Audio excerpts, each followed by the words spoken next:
इंसान कहता है कि मेरे पास पैसे आए तो मैं कुछ करूं, और पैसा है कि कहता है अरे इंसान तू कुछ कर तो सही, तभी तो मैं तेरे पास आऊं। जी हाँ, ये भी उतना ही बड़ा सत्य है जैसे कि सूरज पूरब से निकलता है, बच्चा माँ की कोख से ही जन्म लेता है। वैसे ही पैसे को सही ढंग से अगर समझा ना जाए, संभाला ना जाए, तो वो बहुत सारे दुख देता है। तो बस इसी पैसे को समझने और इसे संभालने की कला के बारे में आज हम चर्चा करेंगे। यानी कि हम बात करेंगे रॉबर्ट टी कियोसाकी की लिखी book rich dad poor dad की। इस किताब के इंट्रोडक्शन में मैं कुछ और बात कहूं, उससे पहले मुझे डॉक्टर एड कोकेन की एक बात याद आती है। लिखते हैं कि रिच डैड पुअर डैड अमीरी का शॉर्टकट नहीं बताती, ये सिखाती है कि आप पैसे की समझ कैसे विकसित करें, किस तरह से अपने पैसे की जिम्मेदारी निभाएं और उसके बाद किस तरह से अमीर बने। तो चलिए शुरू करते हैं। दोस्तों, जब भी बात जिम्मेदारी की आती है तो नाम याद आता है उस शख्स का जिसने जिंदगी में कितनी भी ठोकरें खाई हो, कितना भी दुखी रहा हो, पर हमारे हिस्से के गम लिए और अपने हिस्से की खुशी हमें दे दी। पिता। जेब खाली हो फिर भी मैंने उन्हें मना करते नहीं देखा। जेब खाली हो फिर भी मैंने उन्हें मना करते नहीं देखा। अरे मैंने अपने पिता से ज्यादा अमीर इस दुनिया में कोई इंसान नहीं देखा। रॉबर्ट टी कियोसाकी ने उसी पिता को ध्यान में रखते हुए, उन्हें main character of the story बनाते हुए हमें लाइफ के, आज की जिंदगी के, आज की लाइफ के सबसे इंपॉर्टेंट लेसन को पढ़ाने की कोशिश की है, विच इज पैसा। जी हाँ, हम बचपन से लेकर जवानी तक सिर्फ मार्क्स के पीछे भागते रहते हैं। हमारा जो एजुकेशन का पैटर्न है, पढ़ाई का तरीका है, हम बचपन से सिर्फ यही सुनते आए हैं कि पढ़ो पढ़ो पढ़ो और पढ़ो, और एक लेवल तक पहुंचने के बाद, एक एज तक पहुंचने के बाद डिसाइड करो कि अब क्या करना है। रॉबर्ट टी कियोसाकी इसी बात को बहुत ही खूबसूरती से एड्रेस करते हैं कि हमें पैसे को एक सब्जेक्ट की तरह बचपन से ही क्लासेस में पढ़ाना चाहिए। अगर आज पढ़ाई का मतलब, जिंदगी में सफल होने का मतलब ज्यादा पैसे कमाने से है, तो क्यों ना उस पैसे को सही ढंग से मैनेज करने का गुण हमें बचपन से मिले। स्कूल्स 6 घंटे के 8 घंटे के होते हैं, पर बाकी जो वक्त है वो घर पे बीतता है।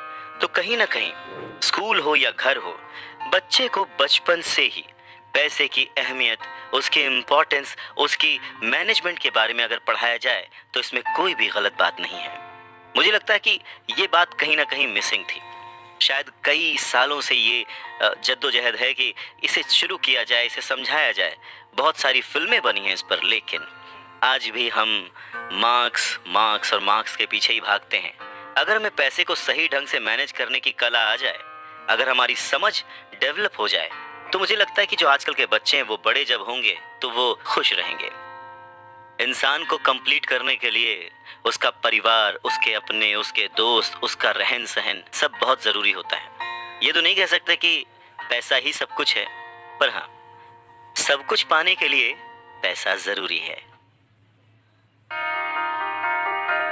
काश काश कि मैंने ये बुक 20 साल पहले पढ़ी होती। ये लाइन अमेरिका के एक बहुत ही बड़े बिल्डर लैरिसन क्लार्क ने कही थी जब उन्होंने रिच डैड पुअर डैड पढ़ी थी। वक्त ऐसे ही बीत जाता है और हम काश में फंसे रह जाते हैं। ऐसी बहुत सारी चीजें हमें जब पता लगती हैं जिससे हमारी लाइफ बदल सकती थी, हमें कुछ सीखने को मिल सकता था, हमें तरक्की करने को मिल सकता था, पर वक्त बीत चुका होता है और बस रह जाता है तो ये एक काश कि मैंने ये कर लिया होता। नमस्कार, मैं हूं अवधेश श्रीवास्तव और आज हम चर्चा कर रहे हैं रॉबर्ट टी कियोसाकी की लिखे book rich dad poor dad पर। इस किताब में कियोसाकी ने अपने 2 पिताओं का रेफरेंस लिया है। एक जो रिच डैड थे जिनके पास बहुत पैसा था, और एक जो पुअर डैड थे।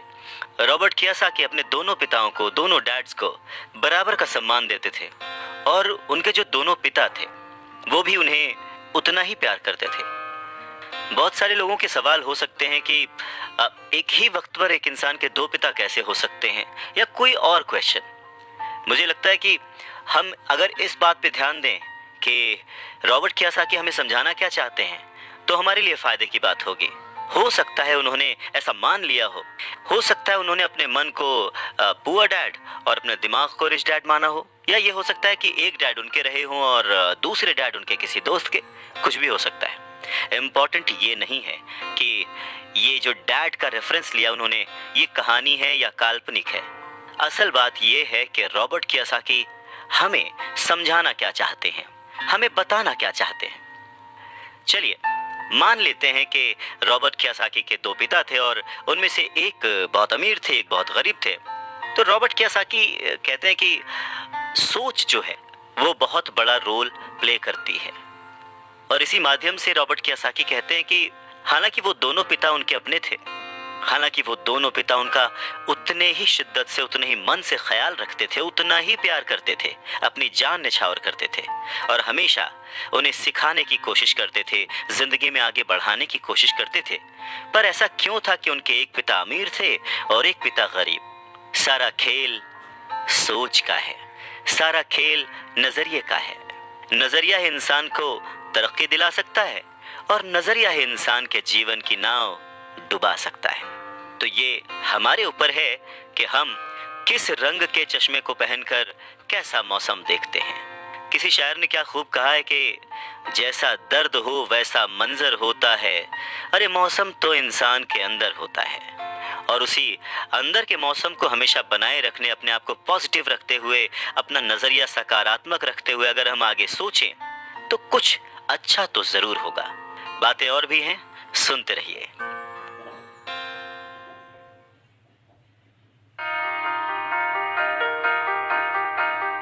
गरीब और मध्यम वर्गीय लोग पैसे के लिए काम करते हैं, पर जो अमीर होता है उसका पैसा उसके लिए काम करता है। स्कूल जाओ और मेहनत से पढ़ो, ये जो लाइन है याद करिए, बचपन में हम सब ने सुना है और एक बार नहीं कई बार सुना है। रिश्तेदारों से, घर वालों से, टीचर से, हर एक से, स्कूल जाओ और मेहनत से पढ़ो। एक वक्त तो ऐसा लगता था कि बस पढ़ते रहो पढ़ते रहो पढ़ते रहो, पर जैसे जैसे समझ आगे बढ़ी एक सवाल मन में घर करने लगा, आखिर हम पढ़ किस लिए रहे हैं? देखिए, स्कूल जाना और पढ़ाई करना ये बहुत ही अच्छी बात है, लेकिन अगर कोई काम किया जा रहा है तो वो किस वजह से किया जा रहा है ये जानना भी उतना ही जरूरी है। अपनी पढ़ाई पूरी करने के बाद हम सबसे पहले जॉब ही ढूंढते हैं ना, ये सोच कर के जॉब मिलने पर हमारी सारी प्रॉब्लम्स दूर हो जाएंगी, पैसे मिल जाएंगे, हम घर बना लेंगे, गाड़ी खरीद लेंगे और जो भी ज़रूरतें हैं पैसे से जुड़ी हुई वो सब पूरी कर लेंगे। पर ऐसा होता नहीं है। बहुत सारे लोग अच्छी जॉब और बहुत ही अच्छी सैलरी होने के बावजूद खुश नहीं होते। वो अपनी ज़रूरतें पूरी नहीं कर पाते, बहुत ही मुश्किल से घर का खर्च चला पाते हैं, पर वो लगे रहते हैं इस उम्मीद में कि शायद अगले साल फिर से इंक्रीमेंट होगा, पैसे बढ़ेंगे और उन पैसों से हम अपनी जो ज़रूरतें हैं जो पूरी नहीं कर पाए हैं उन्हें पूरी कर लेंगे। और वो और ज़्यादा मेहनत करते हैं प्रमोशन पाने के लिए। पर वक्त के साथ साथ हमारी ज़रूरतें और हमारा लालच बढ़ने लगता है। पहले तो पैसे के बिना रहने के डर से हम बहुत मेहनत करने लग जाते हैं और उसके बाद जब हमें सैलरी मिलने लगती है तो हमें लालच और ज़्यादा पाने की इच्छा जाग जाती है। और चूहे बिल्ली के इसी खेल में हमारी ज़िंदगी का भी एक पैटर्न बन जाता है। ज़्यादा मेहनत करो, ज़्यादा पैसे कमाओ, ज़्यादा पैसे कमाओ, घर का खर्च चलाओ, पैसे ख़त्म, फिर ज़्यादा मेहनत करो। और ये जो विशेष सर्कल है ये चलता रहता है और इसी सर्कल में हम गोल गोल गोल गोल घूमते रहते हैं। अगर हमारे पास ज़्यादा पैसे आ भी जाएं तो भी हमें इस विशेष सर्कल में घूमने की आदत पड़ जाती है। हमें डर और लालच पर काबू पाना सीखना बहुत ज़रूरी है, क्योंकि अगर हम अमीर बन भी गए तो इन आदतों की वजह से हम हमेशा डर के साए में रहेंगे और अपनी ज़िंदगी को एंजॉय नहीं कर पाएंगे। पहले के ज़माने में शिक्षा एक जरिया थी लोगों की पर्सनैलिटी डेवलप करने का और आसपास के हर विषय में उन्हें जानकारी देने का। पर वक्त के साथ साथ पढ़ाई का लक्ष्य, उसका गोल बदल गया। पढ़ाई का मकसद रह गया बड़े होकर अपनी जीविका चलाना, ब्रेड एंड बटर कमाना। और इसमें कुछ गलत भी नहीं है। वक्त के साथ चीजें बदलना बहुत जरूरी है, क्योंकि जो चीज वक्त के साथ नहीं बदलती वो या तो हमारी खुशियां छीनती है या फिर समाज को बहुत ही पीछे ले जाती है। रॉबर्ट टी कियोसाकी ने इस बहुत ही अहम मुद्दे को यहाँ पर उठाया है अपने book rich dad poor dad में। क्या खूब कहा है कि बचपन से ही अगर हम बच्चे को मनी को एज अ सब्जेक्ट बच्चों को पढ़ाना शुरू करें, उन्हें ये समझाना शुरू करें कि उसे कैसे मैनेज किया जाए, तो बड़े होने पर बच्चों की बहुत सारी प्रॉब्लम्स अपने आप ही सॉल्व हो जाएंगी। बच्चा खुद उन्हें सॉल्व करने की क्षमता रखेगा। पर कहीं ना कहीं रॉबर्ट टी कियोसाकी ने इस बात का पूरा ध्यान रखा है कि पैसे को रिश्तों के ऊपर न रखा जाए। तभी तो उन्होंने इस विषय को रिश्तों के माध्यम से ही समझाने की कोशिश की है। रॉबर्ट टी कियोसाकी के पहले जो डैडी थे वो हमेशा ये कहते थे कि मैं इसे कैसे खरीद सकता हूँ। वहीं जो उसके दूसरे डैडी थे वो कहते थे मैं इसे क्यों नहीं खरीद सकता हूँ। दोनों की सोच में अंतर था, दोनों के शब्दों में अंतर था। यानी कि जिसे हम जिंदगी में पाना चाहते हैं, जिसे संभालना चाहते हैं, जैसे कि पैसा, तो उसके बारे में अगर बचपन से जाना जाए तो क्या ये सही नहीं होगा? आज जिस तरह से पढ़ाई की जाती है, बच्चा ग्रेजुएट होकर सोचता है कि अब मैं कौन सी नौकरी करूंगा। क्या ये सही नहीं है कि थोड़ा और पहले से बच्चे को इस विषय के बारे में और अच्छे से और डीपली पढ़ाया जाए, समझाया जाए? ये तो वही बात हो गई, जाना था जापान, पहुंच गए चीन। यानी कमाना था पैसे, पर जब तक इसकी समझ आई तब तक बहुत देर हो चुकी थी। यानी कि हमें सबसे पहले ये समझने की जरूरत है कि हम खुद एक्सेप्ट करें कि हम इसे कैसे पा सकते हैं, इसे कैसे संभाल सकते हैं, और वही सही शिक्षा हम अपने आने वाली पीढ़ी को भी दे सकते हैं।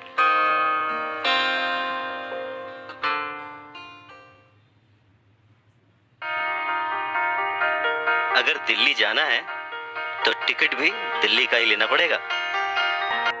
ये कितना सच है ना, कि अगर हमें किसी मंजिल की ओर बढ़ना है तो हमें उसी दिशा की ओर रास्ता तय करना पड़ेगा, सफर करना पड़ेगा, मुश्किलों से जूझना पड़ेगा, और तब कहीं जाकर उस मंजिल को हम पा सकते हैं।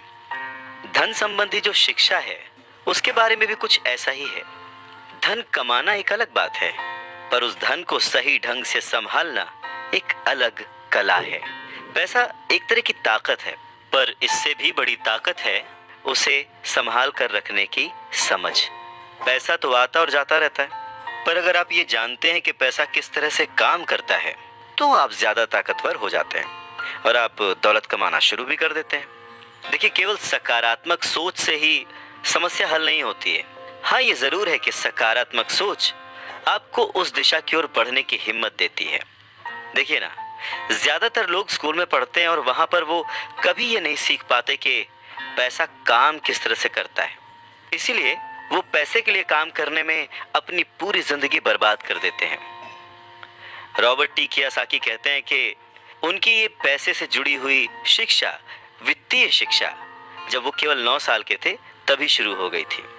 पर सबसे जरूरी बात ये थी कि उन्होंने जो पहला कदम उठाया था, ये निर्णय लिया था कि उन्हें किसकी बात सुननी है, अपने पुअर डैड की, जो कि बहुत ही पढ़े लिखे हैं पर पैसे को अहमियत नहीं देते, या फिर रिच डैड की बात, जो कि उन्हें उतना ही प्यार करते थे जितना कि उनके पुअर डैड। पर उन्होंने पैसे को कभी छोटा नहीं समझा, और क्योंकि रॉबर्ट टी कियोसाकी सिर्फ 9 साल के थे तो उनके रिच डैड ने बहुत ही आसान शब्दों में उन्हें वो लेसन्स पढ़ाए, पैसों के बारे में वो लेसन्स सिखाए। जी हाँ, हम किससे सीख रहे हैं, किसकी बात मान रहे हैं और किसे अपना मार्गदर्शक चुन रहे हैं, ये बहुत जरूरी है। क्योंकि जो हमें गाइड कर रहा है, अगर उसका नजरिया ही अलग है तो वो आपको सही मंजिल की ओर नहीं पहुंचा पाएगा। रॉबर्ट टी कियोसाकी के दोनों ही डैड्स, रिच डैड और पुअर डैड, उन्हें उतना ही प्यार करते थे, पर सिर्फ नजरिए की वजह से रॉबर्ट टी कियोसाकी ने अपने रिच डैड की बात सुनना प्रेफर किया। रॉबर्ट टी कियोसाकी कहते हैं कि जब तक उनके रिच डैड रहे, उन्होंने पूरे लाइफ में सिर्फ 6 ही लेसन उन्हें सिखाए, और ये 6 लेसन उन्होंने अपनी book rich dad poor dad में लिखे हैं, जो कि एक बच्चा भी समझ सकता है। सबक नंबर 1, अमीर लोग पैसे के लिए काम नहीं करते, सबक नंबर 2, पैसे की समझ क्यों सिखाई जानी चाहिए। सबक नंबर 3, अपने काम पर ध्यान दो और अपने काम से काम रखो। सबक नंबर 4, टैक्स क्या है उसे समझो और कॉरपोरेशंस की ताकत। सबक नंबर 5, अमीर लोग पैसे को जन्म देते हैं। सबक नंबर 6, पैसे कमाने के लिए काम ना करें, सीखने के लिए काम करें।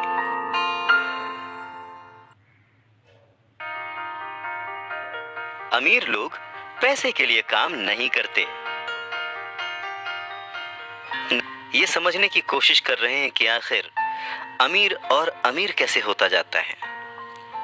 रॉबर्ट टी कियोसाकी एक कहानी का जिक्र करते हैं।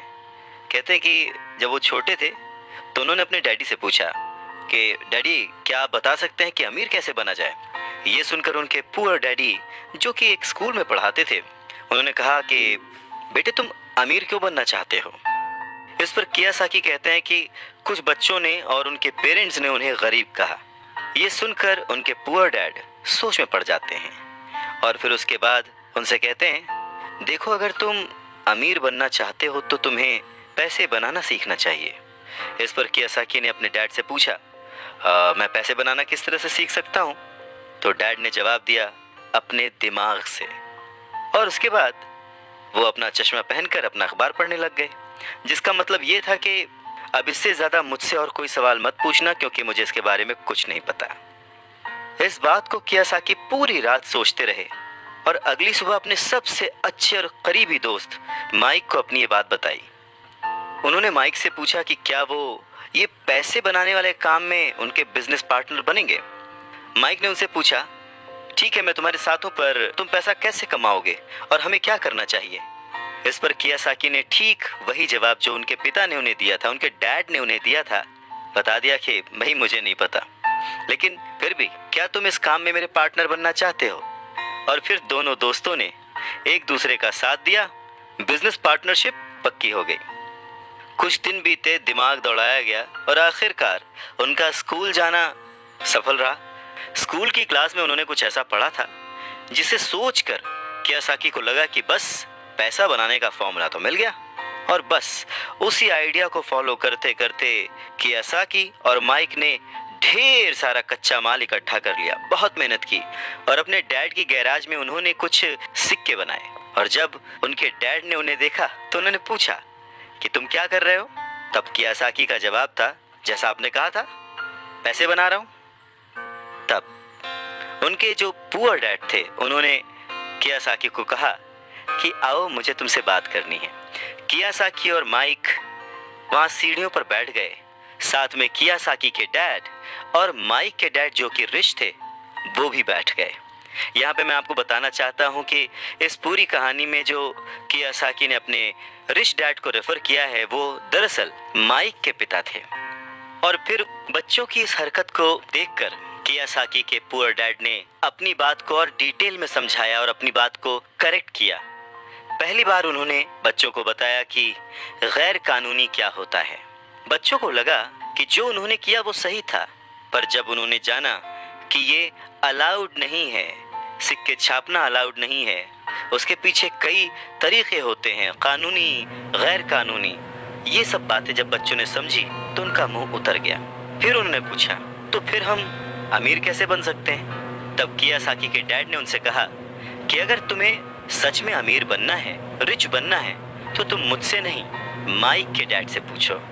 कियोसाकी ने अपने डैड से कहा, पर आप क्यों नहीं बता सकते, हम गरीब क्यों हैं। कियोसाकी के पुअर डैड ने कहा, क्योंकि मैं एक टीचर हूं और मैंने पैसे कमाने की राह नहीं चुनी है। पैसे कमाने के लिए तुम्हें माइक के डैड से ही पूछना पड़ेगा।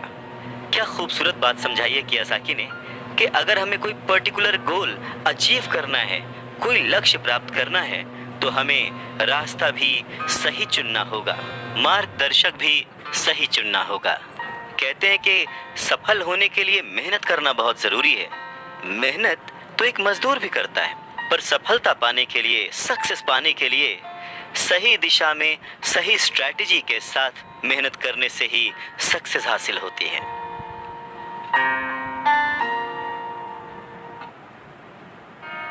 अमीर बनना है तो कम समय में डिसीजन लेना सीखो।